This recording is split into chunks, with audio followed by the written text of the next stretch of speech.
પ્રાકૃતિક વારસાનો ત્રીજો પોઈન્ટ, વનસ્પતિ જીવન. ભારતની પ્રજા આદિ સમયથી પર્યાવરણ પ્રેમી રહી છે, જેની સાક્ષી તેનો વૃક્ષ પ્રેમ, પુષ્પ પ્રેમ અને છોડવાઓ પરત્વેનો આદર બતાવે છે. તમારે આ પોઈન્ટ્સની અંદર આ બે વસ્તુ યાદ રાખવાની છે: ફૂલો અને વૃક્ષોનું ધાર્મિક મહત્ત્વ. હવે એને વિસ્તૃત કેવી રીતે લખવું? તો માણસ, પ્રાણી, પશુ પક્ષીઓ આ બધા જ સજીવો વનસ્પતિ પર ખોરાક માટે પોતે આધાર રાખે છે. તો હવે આ વનસ્પતિનો ધાર્મિક રીતે પણ મહત્ત્વની ઉપયોગી સાબિત થઈ છે. જેમ કે ભારતમાં વડ, પીપળો, તુલસી વગેરેની પૂજા અને ધૂપ દીપ કરવામાં આવે છે, જ્યારે વટ સાવિત્રી જેવા વ્રતની અંદર વડની પૂજા થાય છે. એ સિવાય મનુષ્યોના ઉપયોગ માટે અનાજ, કઠોળ, તેલીબિયાના છોડ, ધન ધાન્યથી લહેરાતા ખેતરો અને વન સમૃદ્ધિથી ભરેલા જંગલો અને ઔષધિઓ માટે પણ આ જ વનસ્પતિ ઉપયોગી છે. આ વનસ્પતિમાં હરડે, આંબળા, બેહડા, કુંવરપાઠું, અરડુસી, લીમડો અને વગેરે ઔષધિઓ તથા ફૂલો, મોગરો, ગુલાબ, કમળ, ડમરો, સૂરજમુખી, ચંપો, નિશાગંધ, જુઈ એ સિવાય તમારી આસપાસ આવેલા વિવિધ આકર્ષક અને સુગંધિત ફૂલો, આ બધા પુષ્પો દ્વારા, ફૂલો દ્વારા માનવ જીવન ખૂબ સુંદર, સુવાસિત અને સમૃદ્ધ બને છે. હવે આગળનો પોઈન્ટ જોઈએ તો વન્ય જીવન. ભારત દેશની અંદર પ્રાચીન સમયથી પ્રકૃતિ પ્રેમ જોવા મળે છે અને પ્રકૃતિની સાથે સાથે પ્રાણી પ્રેમીઓ સંસ્કૃતિ ધરાવતો આપણો દેશ છે. આપણા દેશમાં ઘણા બધા પ્રાણીઓ, પક્ષીઓ, એ પ્રાણીઓ પછી હિંસક હોય કે પાલતુ હોય. વાઘ છે, સિંહ, હાથી, ઘોડા, ગેંડો, શિયાળ, રીંછ, હરણ, રોઝ, સાબર, સસલા, અજગર, સાપ, ગો, નોળિયો, શાવડી જેવા અનેક પ્રકારના નાના મોટા જીવો જોવા મળે છે. પણ એમાં ખાસ વધુ મહત્ત્વ ધરાવતો આપણું ગુજરાતનું રાજ્ય પ્રાણી એવું સિંહ અત્યારે ફક્ત ગુજરાતના ગીરના જંગલોમાં જ જોવા મળે છે. એ સાથે સાથે ઘણા બધા પ્રાણીઓ એવા છે કે જે દેવી દેવતાઓના વાહન તરીકે એની પૂજા થાય છે, જેમ કે વાઘ, મોર, મગર, ગરુડ વગેરે. એટલે આપણે એ પ્રાણીઓને ધાર્મિક મહત્ત્વમાં પણ આપ્યું છે. એ સિવાય અમુક પ્રાણીઓ એવા છે કે જેને આપણે રાષ્ટ્રીય મુદ્રામાં ઉપયોગ કરવામાં આવ્યો છે, રાષ્ટ્રીય મુદ્રા તરીકે જાણીતા છે. 4 સિંહોની આકૃતિ, ઘોડો, બળદ વગેરે, અને તેનું પણ ખૂબ ઊંચું મૂલ્ય આંકવામાં આવે છે.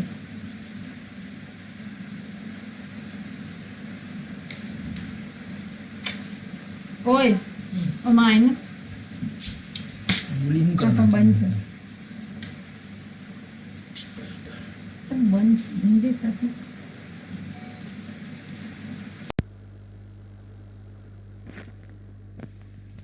ભારતના પ્રાકૃતિક વારસાની ચર્ચા અહીં પૂરી થઈ.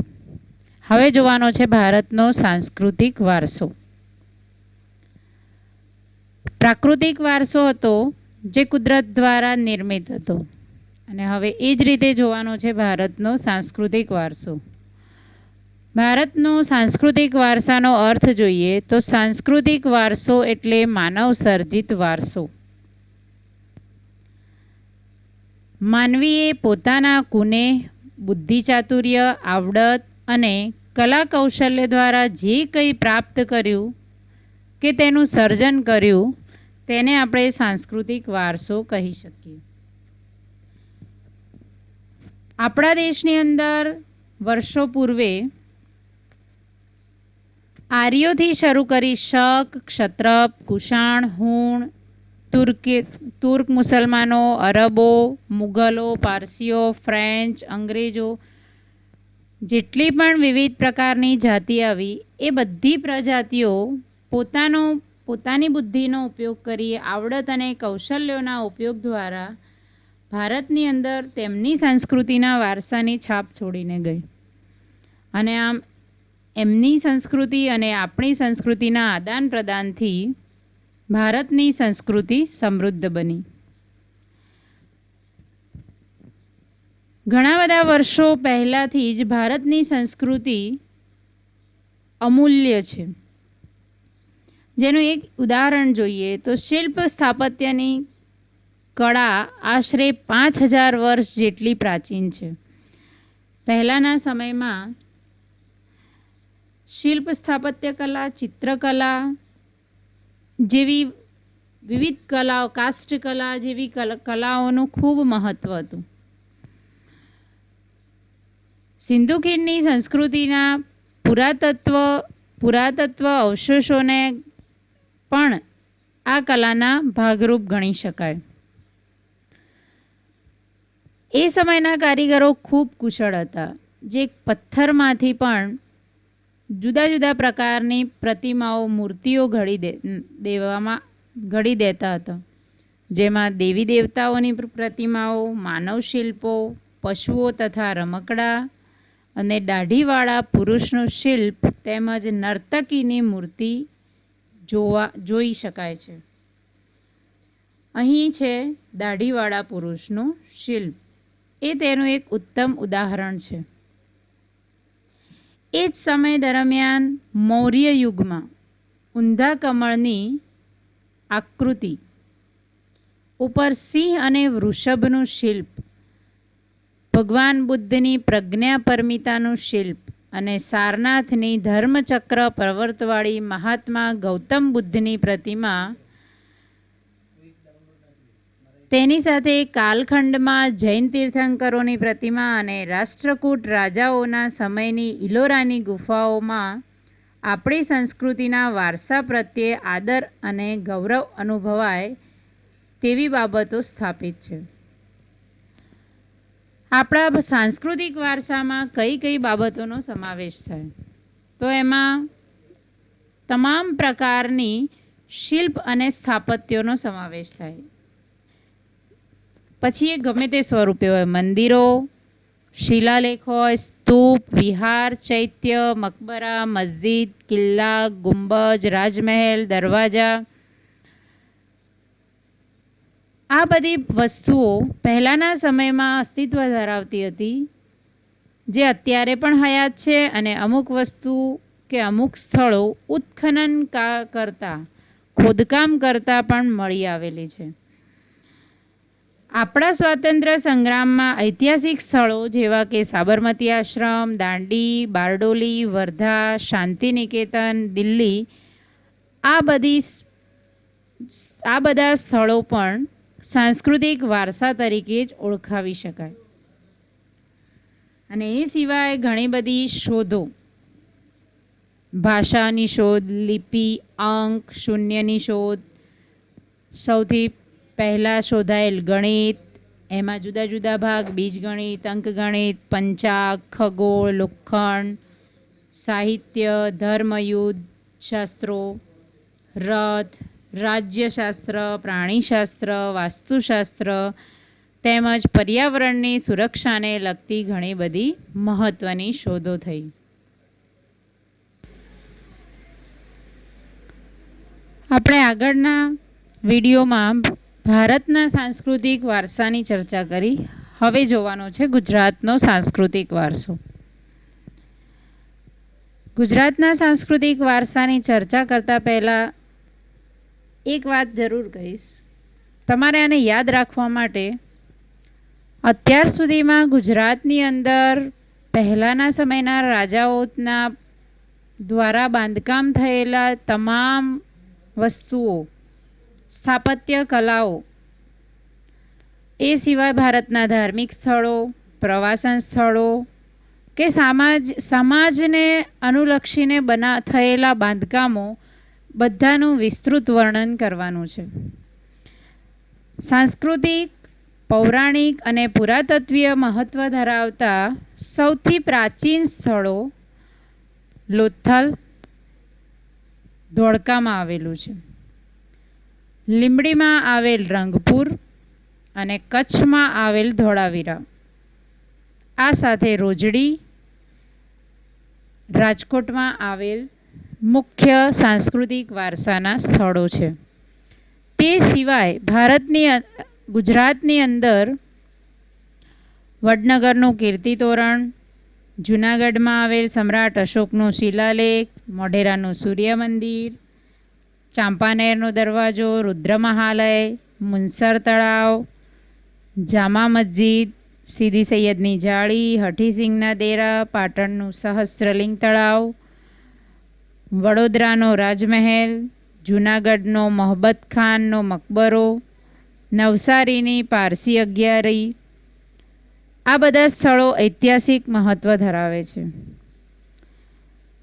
તેવી જ રીતે ધાર્મિક મહત્ત્વ ધરાવતા સ્થળો દ્વારકાધીશનું મંદિર, શંકરાચાર્યની શારદા પીઠ, 12 જ્યોતિર્લિંગોમાંનું એક સોમનાથનું મંદિર, અંબાજી, બહુચરાજી, મહાકાલી, મીરાદાતાર, જૈન તીર્થ પાલીતાણા, રણછોડરાયજીના મંદિર, શામળાજી વગેરે તીર્થ સ્થળો આવેલા છે. અહીંયા કૌંસની અંદર આપેલ તીર્થ સ્થળો અને જિલ્લાઓ જે આપેલા છે એ યાદ રાખવાના છે કે બહુચરાજી મહેસાણા, અંબાજી બનાસકાંઠા, ડાકોર ખેડા. એવી જ રીતે ગુજરાતના જાણીતા પ્રવાસલક્ષી સ્થળો છે પોળો વિજયનગર, સાબરકાંઠા, પતંગ ઉત્સવ અને કાંકરિયા કાર્નિવલ અમદાવાદ, તાનારીરી મહોત્સવ વડનગર અને ઉત્તરાર્ધ નૃત્ય મહોત્સવ મોઢેરા તેમજ કચ્છનો રણ ઉત્સવ વગેરેનો સમાવેશ થાય છે. અને એવી જ રીતે હિન્દુ ધર્મ સિવાય જૈન અને બૌદ્ધ ધર્મના પણ વિવિધ પ્રવાસન સ્થળો છે જે ગુજરાતમાં આવેલા છે. વડનગર, તારંગા, ખંભાલીડા, જૂનાગઢ, શામળાજી, કોટેશ્વર, તળાજા, ઢાંક અને ઝઘડિયા.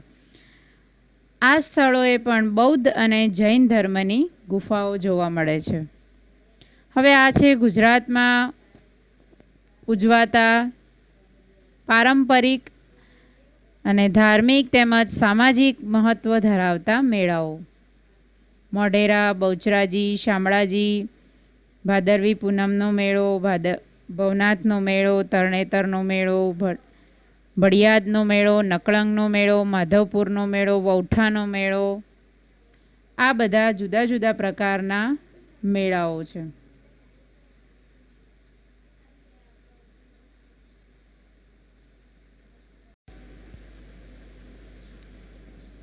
હવે જોવાનું છે આ પાઠનો છેલ્લો અને મુખ્ય પોઈન્ટ, ભારત ભૂમિ અને તેના લોકો. એવું માનવામાં આવે છે કે આદિમાનવ ભારતમાં તેમજ પૂર્વ દક્ષિણ આફ્રિકામાં એક સાથે ઉત્પન્ન થયા. આ આદિમાનવોની સાથે સાથે ભારતના વિવિધતાપૂર્ણ વારસાથી આકર્ષાઈ અને વિદેશી પ્રજા પણ ભારતમાં આવી. અને આમ ભારતની અંદર લગભગ બધી જ જાતિના લોકો અહીંયા જોવા મળે છે. ભારતમાં દ્રવિડ પ્રજાની ગણના સૌથી પ્રાચીનતમ પ્રજા તરીકે થતી હતી. સૌથી જૂનામાં જૂની પ્રજા દ્રવિડ પ્રજા, ખાસ યાદ રાખવાનું છે મિત્રો. કેટલાક નૃવંશશાસ્ત્રીઓ અને ભાષાશાસ્ત્રીઓએ પણ ઘણા રિસર્ચ કર્યા અને તેના પરથી જાણવા મળ્યું કે દ્રવિડો અને એમની સાથે સાથે ભારતમાં કુલ 6 જેટલી જુદી જુદી પ્રજાઓ રહેતી હતી. તેમાંથી છે જો એક નેગ્રીટો, ઓસ્ટ્રેલોઇડ, દ્રવિડ, મોંગોલોઇડ, અલ્પાઇન, ડિનારિક અને આર્મેનોઇડ. એ સિવાય આર્યો વગેરે. હવે તેમાંથી આપણે સૌથી પહેલાં જોઈએ નેગ્રીટો વિશે. આ નેગ્રીટો ને બીજું નિગ્રોના નામથી કે હબ્સીના નામથી પણ ઓળખવામાં આવે છે અને ભારતની સૌથી પ્રાચીન નિવાસી પ્રજા તરીકે હબ્સી પ્રજાને ની ગણના થાય છે. જે લોકો આવ્યા હતા આફ્રિકામાંથી બલુચિસ્તાનના રસ્તેથી અને તેમની વિશેષતા છે કે વર્ણ શ્યામ, 4 થી 5 ફૂટ ઊંચા અને વાકડિયા વાળ ધરાવે છે. નેગ્રીટોની ખાસ વિશેષતા શ્યામ વર્ણ, 4 થી 5 ફૂટ ઊંચા, વાકડિયા વાળ અને આફ્રિકામાં બલુચિસ્તાનના રસ્તે થઈ ભારતમાં આવ્યા હતા. હવે આગળ જોઈએ ઓસ્ટ્રેલોઇડ, જેનું બીજું નામ છે નિષાદ પ્રજા. આ ઓસ્ટ્રેલોઇડ પ્રજા અગ્નિ એશિયામાંથી આવેલી. તેમની વિશેષતા શું છે જોઈએ તો રંગ શ્યામ, લાંબુ અને પહોળું માથું, ટૂંકું કદ, ચપટું નાક વગેરે તેમની વિશેષતાઓ. અને આર્યો આ નિષાદ પ્રજા આ ઓસ્ટ્રેલોઇડને નિષાદના નામે પણ ઓળખતા હતા. ભારતની અંદર આ ઓસ્ટ્રેલોઇડ પ્રજાના લક્ષણો કઈ જાતિમાં જોવા મળે છે તો કોલ અને મુંડા જાતિ, અસમની ખાસી પ્રજા, ગારો, ખાસી અને જૈંતિયાની ટેકરીઓ આવેલી છે મેઘાલયમાં, ત્યાં વસતી આ ખાસી પ્રજા છે. મેઘાલય અને અસમ બંને જગ્યાએ. નિકોબાર અને બ્રહ્મદેશની જાતિઓમાં આ પ્રજાના લક્ષણો જોવા મળે છે. અને ભારતની અંદર તે સમયે માટીના વાસણો બનાવવા, ખેતી કરવી અને સુતરાઉ કાપડનું વણાટકામ કરવું વગેરે જેવા કૌશલ્યો ઓસ્ટ્રેલોઇડ પ્રજા દ્વારા વિકસિત થયા.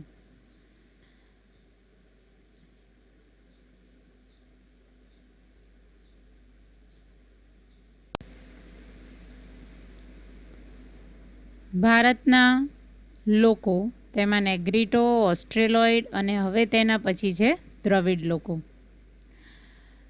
દ્રવિડો મૂળ ભારતના હતા અને તેમને દ્રવિડોને મોહેંજો-દડો અને સિંધુ સંસ્કૃતિના સર્જક અને પાષાણ યુગની સંસ્કૃતિના વારસદાર પણ કહેવામાં આવે છે. દ્રવિડો માતા રૂપે દેવી એટલે કે પાર્વતી અને પિતૃ રૂપે પરમાત્માનો એટલે કે શિવજીની પૂજા કરવાની સમજ આપી હતી.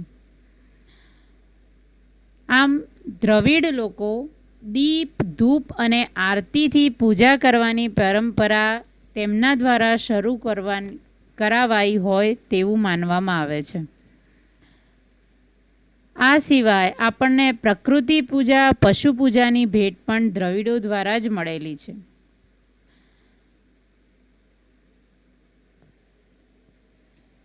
દ્રવિડો એ સંસ્કૃતિના દેવો તરીકે પણ પુનઃ સ્થાપિત થયેલા છે. સમય જતાં ઉત્તરના પ્રચંડ પ્રભાવ હેઠળ દ્રવિડોમાં આર્ય સંસ્કૃતિ ઊંડે સુધી વ્યાપિત થઈ અને તે સમયે આંતરજ્ઞાતીય લગ્ન સંબંધો પણ પ્રસર્યા. દ્રવિડોના સમયગાળા દ્રવિડ લોકોની પ્રજાતિની અંદર આંતરજ્ઞાતીય લગ્ન સંબંધોની શરૂઆત થઈ, જે અત્યારે જોવા મળે છે. દ્રવિડ લોકોમાં માતૃમૂલક કુટુંબ વ્યવસ્થા પ્રચલિત હતી. માતાને તે વધુ મહત્ત્વ આપતા હતા. એ સાથે જ તેમની અંદર વિવિધ કલાઓ પણ હતી. કાંતવું, વણવું, રંગવું, હોડી, તરાપા બનાવવા વગેરે જેવા ક્ષેત્રોમાં પણ તેમને વિશેષ પ્રદાન આપ્યું છે. આમ દ્રવિડો ભારતમાં દક્ષિણ ભારત તરફ ખસતા ગયા અને દક્ષિણ ભારતમાં સ્થિર થયા. અત્યારે દ્રવિડ કુળની ભાષાઓની અંદર તમિલ ભાષા ખૂબ અગ્રેસર છે. તમિલ, તેલુગુ, કન્નડ અને મલયાલમ જેવી ભાષાઓ બોલતા લોકો પણ આપણને દક્ષિણ ભારતમાં જોવા મળે છે. હવે છે અન્ય પ્રજાઓ. મોંગોલોઇડ, અલ્પાઇન, ડિનારિક અને આર્મેનોઇડ. તો મોંગોલોઇડ પ્રજા ઉત્તર પશ્ચિમ ચીનમાંથી તિબેટમાં થઈ ભારતમાં આવી હતી. આપણે યાદ રાખવાનું છે કે નેગ્રીટો પ્રજા આફ્રિકામાંથી બલુચિસ્તાન થઈ અને ભારત આવી હતી અને મોંગોલોઇડ પ્રજા ઉત્તર પશ્ચિમ ચીનમાં થઈ તિબેટમાં થઈ અને ભારત આવી હતી. તેમણે ઉત્તર આસામ, સિક્કિમ, ભૂતાન, પૂર્વ બંગાળ વગેરે જગ્યાએ વસવાટ કર્યો. તેમની વિશેષતા એ છે કે વર્ણ પીળો, ચહેરો ચપટો, ઉપસેલા ગાલ અને બદામ આકારની આંખો જોવા મળે છે. એટલે આપણે એ લોકોની આના લક્ષણો યાદ રાખવા ચીનના કે નેપાળના કોઈપણ વ્યક્તિનો ચહેરો યાદ રાખવો, તિબેટિયન લોકોનો ચહેરો યાદ રાખવો, જેના કારણે મોંગોલોઇડ પ્રજાના લક્ષણો સરળતાથી લખી શકાય. મોંગોલોઇડ લોકો પીળા વર્ણના હોવાથી તે કિરાત તરીકે પણ ઓળખાતા હતા. કયા નામથી? કિરાત. હવે અલ્પાઇન, ડિનારિક અને આર્મેનોઇડ. આ બધી પ્રજા મધ્ય એશિયામાંથી આવેલી પ્રજા છે. આ ત્રણ જાતિઓ એક સમાન ભૌતિક ગુણો ધરાવે છે અને તે લોકોની પ્રજાના અંશો મહારાષ્ટ્ર, બંગાળ, ઓડિશા, ગુજરાત અને સૌરાષ્ટ્રમાં વધુ જોવા મળે છે. હવે 5મા નંબરની પ્રજા છે આર્ય. આર્ય ભારતની અંદર આર્ય સભ્યતાના નિર્માતાઓ આર્ય કહેવાતા, જેમનું બીજું નામ છે નોર્ડિક.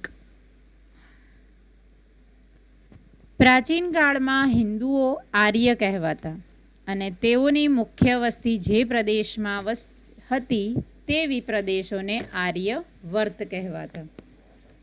પ્રાચીન સમયમાં પ્રથમ આર્ય વસ્તી વાયવ્ય ભારતમાં હતી. ત્યાં આગળ વાયવ્ય ભારત મતલબ પાકિસ્તાન તરફનો વિસ્તાર, ત્યાં 7 મોટી નદીઓ વહેતી હોવાથી તેમને સપ્ત સિંધુ નામ આપવામાં આવ્યું. ઉત્તર વૈદિક કાળમાં આર્યો પૂર્વમાં મિથિલા એટલે કે બિહાર સુધી વિસ્તરી, દક્ષિણમાં વિંધ્યાચળ સુધી, અને ત્યાર પછી તે સમયના સમકાલીન પ્રજાઓ કરતાં પણ તેઓ વધુ વિકસિત થયા. આર્ય ભરત રાજા કે ભરત કુળના નામ પરથી આ વિશાળ પ્રદેશ ભરતભૂમિ, ભરતખંડ, ભારતવર્ષ કે ભારત જેવા નામોથી ઓળખાવા લાગ્યું. એટલે આપણા ભારત દેશનું નામ પડવા પાછળનું મુખ્ય કારણ છે આર્ય પ્રજા. આ આર્યો પ્રકૃતિ પ્રેમી હતા. તેઓ વૃક્ષો, પહાડો, સૂર્ય, વાયુ, નદીઓ, વરસાદ વગેરેની પૂજા અને આરાધના કરતા અને તેની સાથે સાથે દેવી દેવતાઓની સ્તુતિ કરતા, તેમની રચના કરતા અને વેદોનું પઠન કરતા અને યજ્ઞોની ક્રિયાઓ વધુ થતી.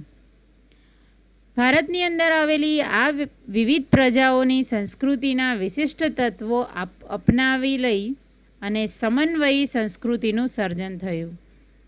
ભારતમાં આવીને વસેલી આ જાતિઓ વચ્ચે લગ્ન સંબંધો દ્વારા પ્રજાનું સંમિશ્રણ થતું ગયું અને બધાની એક વિશિષ્ટ રહેણીકરણી, ભાષા, વિચાર, ધાર્મિક માન્યતાઓનો પણ સમન્વય થતો ગયો અને આમ પ્રારંભ કાળથી જ આપણા દેશમાં એક સમન્વયકારી સંસ્કૃતિનું નિર્માણ થયું અને ભારતનો વારસો સમૃદ્ધ બનતો ગયો.